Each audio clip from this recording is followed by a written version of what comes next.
బాలా త్రిపుర సుందరి దేవి temple.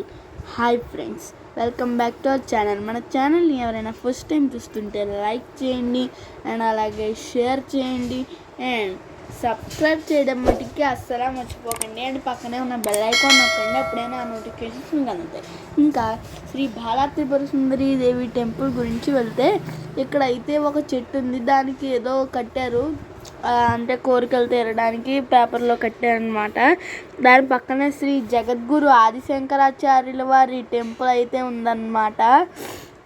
ఇదిగోండి, ఇక్కడైతే శ్రీ బాలా త్రిపుర సుందరి నాట్య మండపం అయితే ఉంది. రాత్రి షో జరుగుతుందంట. అండ్ ఇక్కడ వినాయకుడు చూడండి ఎంత ముచ్చటగా ఉన్నాడో. ఇక్కడైతే అభిషేకం అయితే జరుగుతుంది.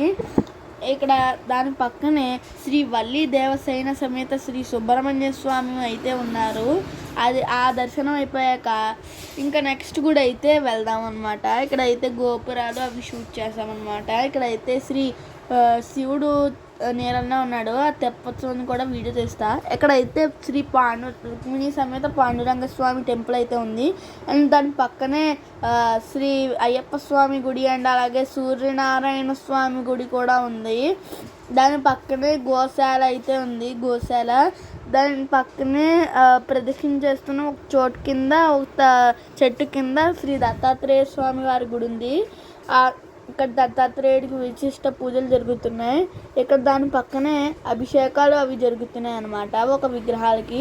ఇక్కడ దాని పక్కనే శ్రీ సరస్వతీదేవి విగ్రహం అయితే ఉంది. ఇదిగోండి, ఇక్కడైతే మనం లోపల మండపం శ్రీ బాలా త్రిపుర సుందరి దేవి దగ్గరికి అయితే వెళ్దాము రండి. ఇక్కడైతే ఫస్ట్ స్టార్టింగ్లో శ్రీ భద్రకాళి సమేత శ్రీ వీరభద్రస్వామి అయితే ఉన్నారు. దాని పక్కన అయితే శ్రీ వినాయకుడు అయితే ఉన్నాడు. దాని లోపలే శ్రీ రామలింగేశ్వర స్వామి ఉన్నారనమాట. అంటే దాని బయట వినాయకుడు ఉన్నాడు అనమాట. అండ్ ఇలాగే ఇక్కడ శ్రీ మాత్రే నమః అని రాసింది. శ్రీ బాలా త్రిపుర సుందరి దేవి ఉందనమాట. ఇవ్వండి, ఇక్కడ అయితే గోపురం మీద ఆంజనేయ స్వామి అండ్ కాలభైరవ స్వామి నెక్స్ట్ వీడియోలో చూపిస్తాను.